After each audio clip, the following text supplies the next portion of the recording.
자, 이제 전 시간에 이어서 이제 그 운명의 수레바퀴라고 하는 카드에 대해서 이제 한번 보도록 하겠습니다. 그래서 이제 이런 운명의 수레바퀴라고 하는 카드가 나오면 기본적으로 이제 무엇인가를 준비하라. 운명적인 일이 일어날지도 모른다. 이런 의미로도 이제 이야기가 나오거든요. 그래서 이제 기본적으로 이제 이럴 때는 관찰의 시간이다. 이렇게 보는 거죠. 왜냐하면 원래 그 타로 카드가 이렇게 이제 22장이잖아요. 이 22장인데, 이 22장에 대한 부분이, 22장이라고 하는 부분이 이제 어떻게 하냐면, 이렇게, 0번에서부터 여기 10번까지가 여기 반 되고, 다시 또 이제 새롭게 시작되는 요 시점이기 때문에, 이게 뭐냐면 전환기예요, 전환기. 운명의 수레바퀴는 전환기다 이런 얘기입니다. 전환기다 보니까 뭔가 관찰해야 되고 지켜봐야 되고 뭐 준비해야 되고 이런 것들이 있는 거죠.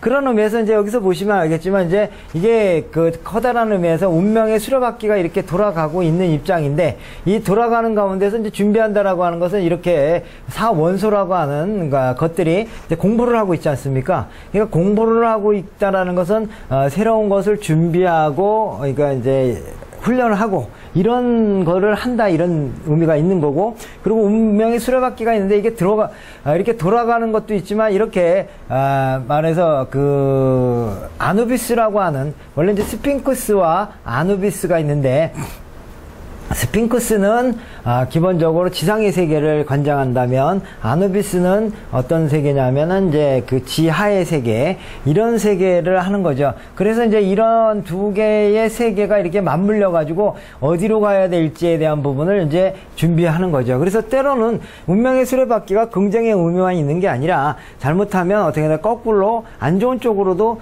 변화가 될 수도 있다 이렇게 봐야 돼요. 그러니까 옛날에 무슨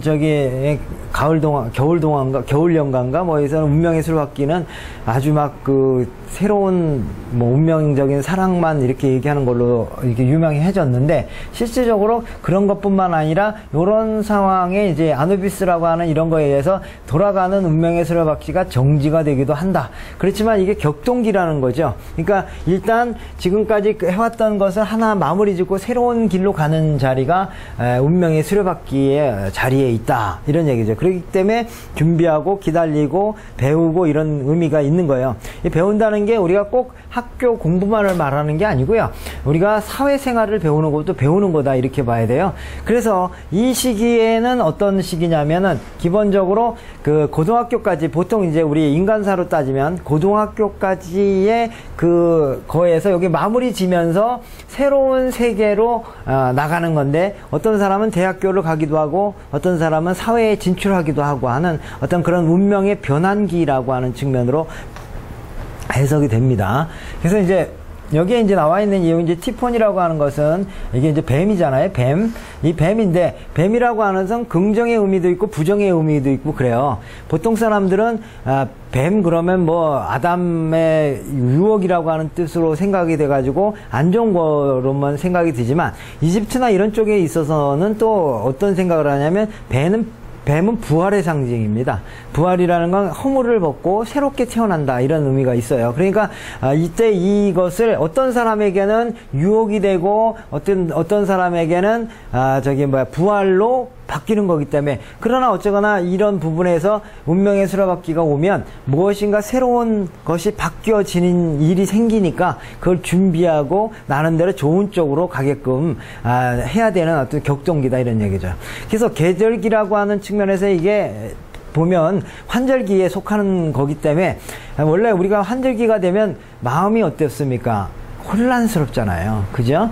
다음 단계를 준비하는 거. 물론, 봄에서 여름으로 간다. 이러면 굉장히 어떻게 보면 아주 뭐 즐거운 쪽으로 간다라고 볼 수도 있지만, 그러나, 그게 꼭 즐거운 것만은 아니고 항상 그 한절기 때는 감기에 걸린다든가 나중에 어떤 그런 문제들이 많이 발생하기 때문에 그래서 운명의 수레바퀴가 나왔던 시절에는 혼란스러운 상황들이 많이 벌어져요. 그래서 그런 측면에 대한 부분을 이제 우리가 한번 이제 봐야 되는 거죠. 그래서 운명의 수레바퀴가 나왔으니까 나는 뭐 운명의 남자를 만나서 행복하게 즐겁게 잘 살 거다라고만 생각하고 그렇게 막 기분에 들떠 있다가 준비가 안 돼 있고 이러다 보면 오히려 그것이 좋은 기회가 다 나빠지는 쪽으로도 나타난다 이런 얘기죠. 그러니까 우리가 이랬죠. 인연이라고 하는 게 꼭 좋은 인연만 있는 게 아니고요. 악연도 있습니다. 그래서 운명의 남자라고 왔는데 그게 악연의 남자일 수도 있어요.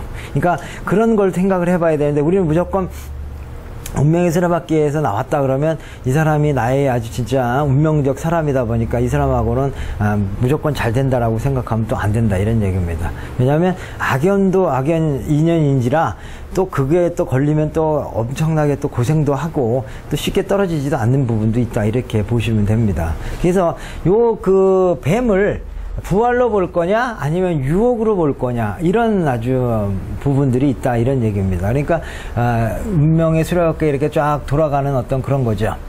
그래서 이 사람이 이제 운명적 특성이라고 하는 것은 보면 이제 원래 뭐 운명이 돌아간다 그런 사람들의 성격이 어때요? 캐세라 이런다라는 거잖아요. 될 대로 되라는 의미도 있지만 그냥 개방적이고 낙천적이고 이 무엇인가가 되면 그거에 따르겠다 이런 거기 때문에 굉장히 성격적으로 보면 낙천적인 사람이다 이렇게 볼 수 있어요. 그래서 운명의 수레바퀴를 갖고 있는 성향은 대부분이 낙천적이고 시대의 그 흐름에 아주 순응하면서 그런 사람들은 어떨까요? 민감한 사람일까요? 유행에 민감한 사람일까요? 아니면은 유행에 둔감한 사람일까요? 이런 사람들이. 둔감할까요? 원래 개방적이고 낙천적이고 이런 사람들은 대세인 대로 받아들이잖아요.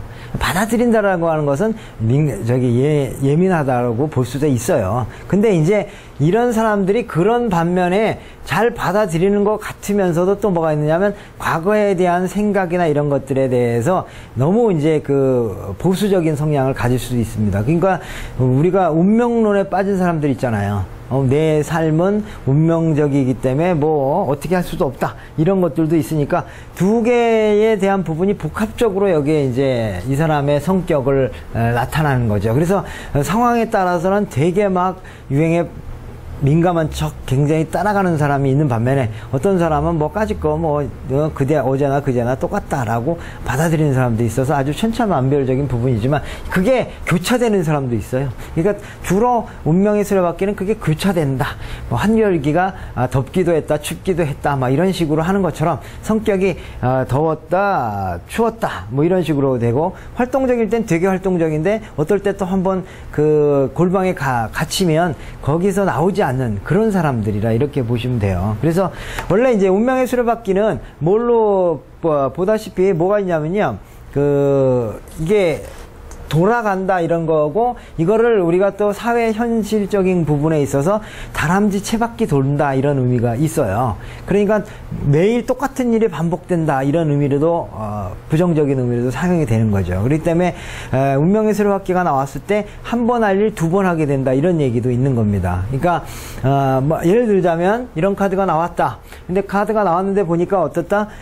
내가 뭐 오늘 특히나 구청에 갈 일이 있다. 아니면 누구랑 일을 봐서 처리할 일이 있다. 그럼 운명의 수레바퀴면 무조건 잘 될 것이다 이렇게 생각하고 이렇게 막 쭉 가지만 잘못하면 그게 한 번에 처리가 안 되고 두 번 가야 될 일이 생긴다 이런 부분이요. 그러지 않으려면 어떻게 해야 된다? 거기에 관련된 서류라든가 미비되어 있는 걸 미리 다 준비를 하고 가셔야 돼요. 근데 보통 못 모르고서 어떻게 한다? 그냥 가서 뭐 어떻게 되겠지 그러면 뭐 인감증명 필요합니다. 그러면 인감도장 필요합니다. 그럼 또 인감도장 갖고 가야 된다든가 아니면 무슨 서류가 좀 미비되어 있습니다. 그러면 또 그것도 갖고 가야 되나 어떤 그런 부분이 있으니까 이런 운명의 수레바퀴가 나왔을 때는 그냥 다 잘 될 거다 긍정으로만 보지 마시고 일단 챙기는 거를 정확하게 다 챙기고 확인하고 이렇게 하면 큰 문제는 없다. 그러니까 모든 카드가 긍정의 의미만 있는 게 아니고 부정의 의미가 있어요. 그렇기 때문에 그런 측면에서 아주 생각을 해줘야 되는 거죠. 그러니까 이런 사람들은 또 유혹에 빠지기도 쉽고 물 흐르는 대로 흘러가다 보니까 자기 주장하지 않고 남의 주장 따르다가 내가 그런 거 있잖아요. 어떤 사람은 부탁을 하면 일단 해놓고 나중에 가서 고민하는 사람들 많죠. 그러니까 운명의 수레바퀴 같은 사람들이 그럴 가능성이 높아요. 그러니까 누가 나한테 뭔가 부탁을 하거나 뭔가 이렇게 하면 우선은 그냥 네 그러고 받아놓고 나중에 생각해보니까 야 나는 왜 맨날 이러지? 그러니까 이런 사람들은 예스와 노로, 그러니까 노라는 말을 하는 연습을 해야 됩니다. 네. 주로 이제 이런 사람들이 나쁘게 되면, 이제 이렇게 안 좋게 되면 예스맨이 되는 거예요. 네네네. 뭐 수능에 따릅니다. 이렇게 되다 보면 어느 날 인간이 어디 그럴 수 없잖아요. 자기가 아무리 인간이 뭐 이타적인 사람이 되려고 노력을 해도 자기가 손해보고 자기가 힘들고 이러면 거기에 대해서 안 좋게 반응을 하는 거는 기본이거든요. 그럼 나는 왜 이럴까? 그러니까 그런 부분인데 이런 사람들이 그럴 가능성이 높아요. 그러니까 내 삶에 있어서 어떡한다?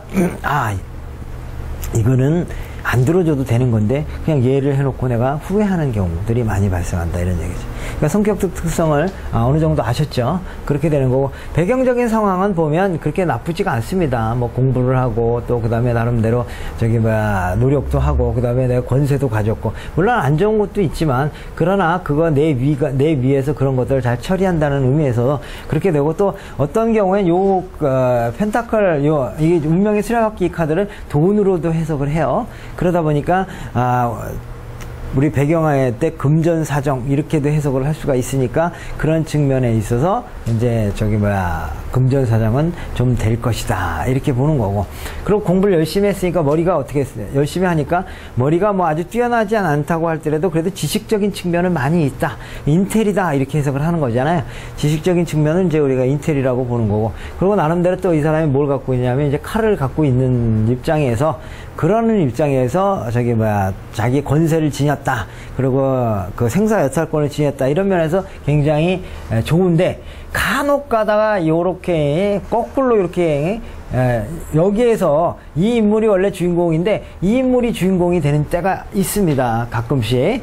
그러니까 요때 요런 사람들은 굉장히 게으르고 농땡이 잘 치고 인생 뭐 될 대로 되라 이런 식으로 살아가는 사람으로도 해석이 되기 때문에 그런 거를 많이 이제 좀 조심해서 보셔야 됩니다. 그래서 이런 운명의 수레바퀴가 뭐 거꾸로 나왔다든가 이럴 때 가끔씩 그런 현상이 좀 많이 일어나고 그 다음에 부정적으로 사용이 될 때 이 사람이 주인공이 되는 경우가 많으니까 우리가 뭐 방해의 카드, 문제의 카드로 나왔을 때는 긍정의 의미보다는 부정의 의미를 봐야 되잖아요. 그랬을 때 요게 하나의 주인공이 돼서 게으르고 뭔가 일하는 데서 자꾸 방해하고 이런 식의 그리고 뭐 될 대로 되라 뭐 운명에 순종하니까 내 결정은 다른 사람에 따른다 뭐 이런 식의 이제 상황들을 만들어 갈 수 있다 이런 얘기죠. 하지만 나름대로 지식도 있고 금전도 있고 그래서 배경 괜찮다 인물적인 부분 특성 다 나왔다 이렇게 보시면 되고요.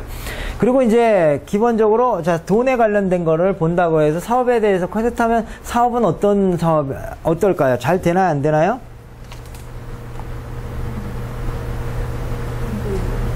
네? 능력도 있고 그러니까 긍정적인 부분으로서 잘 순환이 된다 이런 얘기고 만약에 문제가 생긴다면 어떤 문제냐면 유혹에 대한 문제 그 다음에 뭔가 이제 이렇게 반복되는 일 그리고 그걸로 인해서 과거적인 거에 너무 얽매이거나 또는 너무 낙천적이어 가지고 어떻게 되느냐면 이건 뭐 다 되는 거 아니야 이런 식으로 하다가 가끔씩 안 좋은 일을 당할 수는 있지만 그래도 전체적인 흐름으로 봐서 운명의 수레바퀴는 사업적인 측면에서 잘 될 것이다 이렇게 해석을 합니다. 해석을 하는데 문제가 뭐냐? 게으름이라든가 너무 낙천적인 생각, 순정적인 그런 거에서 그 유혹에 의해서 잘못하면 그런 것 때문에 문제가 발생할 요소가 있다. 그런 거죠. 상담하러 올 때 사업이 일단은 돼도 문제점이 있잖아요. 그래서 그 문제점이 뭘까에 대한 부분을 해야 되는 거고 그리고 또 그 문제점을 갖고 있는 사람들이 공부를 해야 된다라는 거죠. 공부를 해야 된다는 건 새로운 이게 변화 시점이거든요. 그러니까 옛날에 내가 배운 가지고 다 써먹으려고 그러는데 이 변화 시점이 되면 새로운 시대에 맞게끔 그죠? 옛날 사람들은 그냥 옛날 거에 맞춰서 그렇게 갔지만 지금은 어떻게 되냐면 뭐 인터넷이다 뭐 스마트폰이다 아니면 뭐 새로 뭐 IT다 뭐 이런 여러 가지를 배워야 되잖아요.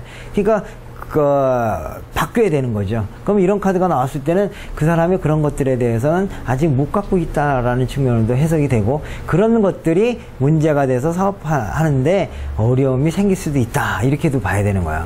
왜냐하면 우리가 상담한다는 게 물론 흐름을 봐서 잘 된다라는 걸 일단 기본으로 알지만, 그러나 또 문제점이 있기 때문에 그런 거거든. 그 문제점이 무엇일까를 본다 그러면 이렇게 새로운 걸 배워야 되고 전환기에 따르는 그 적응할 수 있는 거를 해야 된다, 이렇게 볼 수 있습니다.